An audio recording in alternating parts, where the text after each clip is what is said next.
Right, so to demonstrate just how lacking in the ability to lead Labour leader Keir Starmer is, the useless man has just allowed the brand new unelected Life peer and equally unelected Foreign Secretary David Cameron to completely outflank him on the matter of a ceasefire. Cameron is not called without good reason the most pro-Israel British PM ever, but even he, for all the vast faults and awfulness he is responsible for as a former Prime Minister, and a Tory one at that, can see the need for an actual sustainable ceasefire, not a pathetic humanitarian pause where you let a bit of aid in before the shooting begins again. Now you can argue Sunak hadn't arrived at this position either, which is a fair point, but when Starmer has made a point of copying the Tory position on so many things, not least this, the ongoing atrocities in Gaza at Israel's hands, a position whereby Sunak, and so Starmer as well, have allowed the US and the Biden administration to effectively dictate our foreign policy, Cameron's swing to backing a ceasefire, some form of ceasefire, I will add, it's not quite the full-throated thing that we're really after, but it's still completely wrong-footed Labour, and they just let it happen. They are in opposition. If they were an actual effective opposition, that shouldn't be possible. It should be their comfort zone to take apart the government for what they're doing. But so much on the same page have both parties been over Israel and Gaza that the governing Tory Party has managed to totally outdo Labour and made them look like absolute mugs for it. Keir Starmer has been shown to have zero leadership qualities when all he does is follow the establishment line like a good little sheep, and has been shown up to have less moral fibre than a Tory, less even than the architect of austerity David Cameron. That is tragic. Right, so Keir Starmer has been made a complete mug-off by David Cameron. It's not even like Cameron had to try very hard. He just had to attempt a half-passable attempt at acting like a human being and pretending that he actually gives a damn about the plight of Gazans under Israeli attack. We know the bombing has been indiscriminate. We know Israel has deliberately targeted civilian infrastructure, from hospitals to schools. They've levelled houses. They have bombed refugee camps. They have deliberately targeted journalists, killing more of them since October 7th in Gaza than were ever killed in either of the world wars in their entireties. They have killed their own Hamas-seized hostages. They have killed so many Gazan civilians and consider it justified if they manage to take out a few Hamas operatives in the process. As far as the UN is concerned, Article 99 has been triggered over their actions. Resolution 377A has been triggered due to their actions and the actions of the US. It is just incredulous that they shouldn't be damned for what they have done. And yet with the UK supplying military arms and equipment manufactured here in the UK, we don't make much anymore in this country, but we can sure as hell make weapons for Israel. An opposition party worth its salt would be having a field day laying Tory support for this bare, flaying them politically alive. But instead, being led by a red Tory like Keir Starmer, it's been a case of who can grovel to Netanyahu harder, him or Sunak.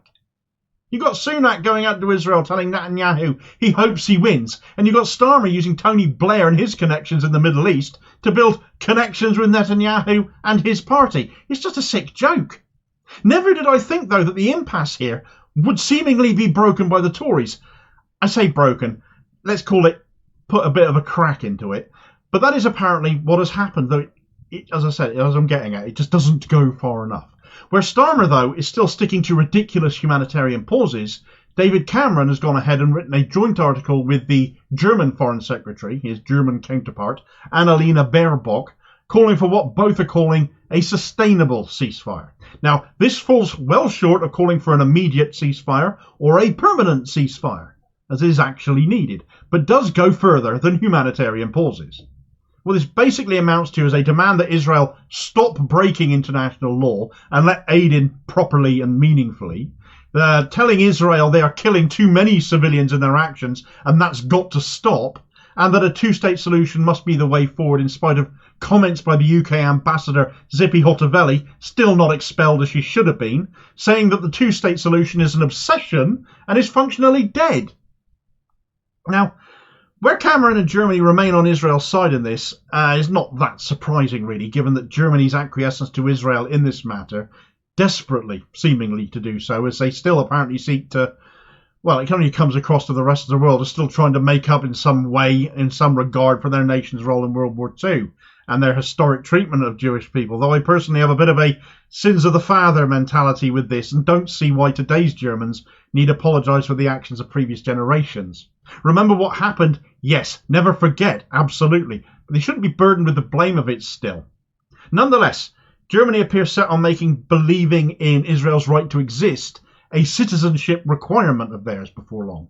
At any rate, between Cameron and Germany, they maintain that Israel has a right to defend itself, which it is not doing when it is attacking people in Gaza, when Gaza is not their territory, it is occupied territory by them.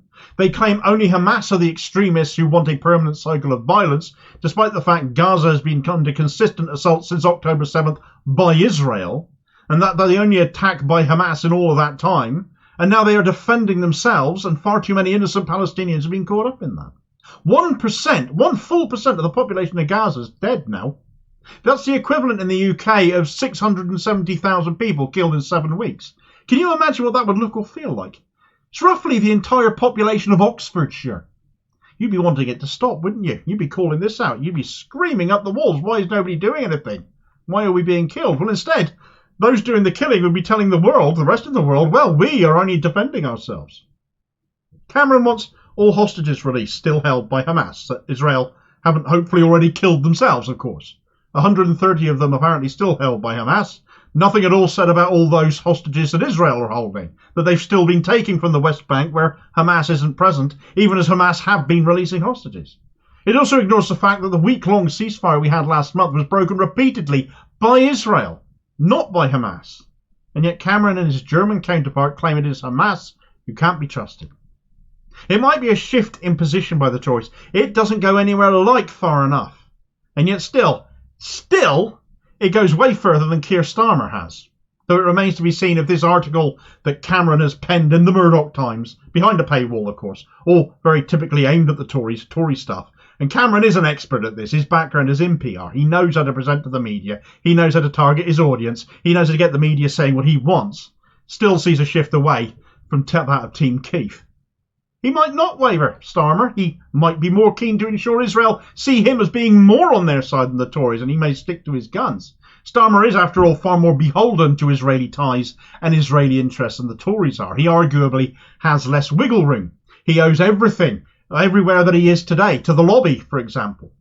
Alternatively, he might, as we speak, be stood outside with his finger in the air to find out which way the wind is blowing, as he usually does with everything else, before finally deciding what his position on all of this will be today. What both Labour continue to fail to see, and what Cameron and the Tories are still failing to acknowledge, is that this isn't some kind of Hamas versus Israel war. It is a genocide of Palestinians being committed by Israel, and they are both playing politics with it, jockeying for votes and advantage by trying to make out like they are doing something about Israel. They're doing a bit more about it than their opposition are, whilst actually backing them as much as they can and criticising them as little as they possibly can get away with. Meanwhile, of course, more people keep dying every day. That is functionally what this is all over. Both parties make me absolutely sick. I don't really care if one has a desire to try and make me or anyone else of a similar mind as me more or less sick than the other party, when both are ultimately having the same nauseous effect on me. Neither of these parties is prepared to do or say what most UK people, I would like to think, want, which is a permanent ceasefire and a two-state solution, and Israel to get its backside out of these occupied territories. Israel need their backsides sanctioning into the floor right now to get there, but none of our useless leaders will go far enough to say that. They only care if they're saying slightly more than their political rivals, and that solves absolutely nothing. Thanks for watching. I hope you found this video useful. Please like, share and subscribe if you did. More content out daily. Please do have your say on this story in the comments below and be part of the conversation. Meanwhile, here's a video recommendation where that resolution 377A was passed the other day, the Unifying for Peace Protocol at the UN, and Israel absolutely lost its mind over that. And I'll hopefully catch you on the next vid. Cheers, folks.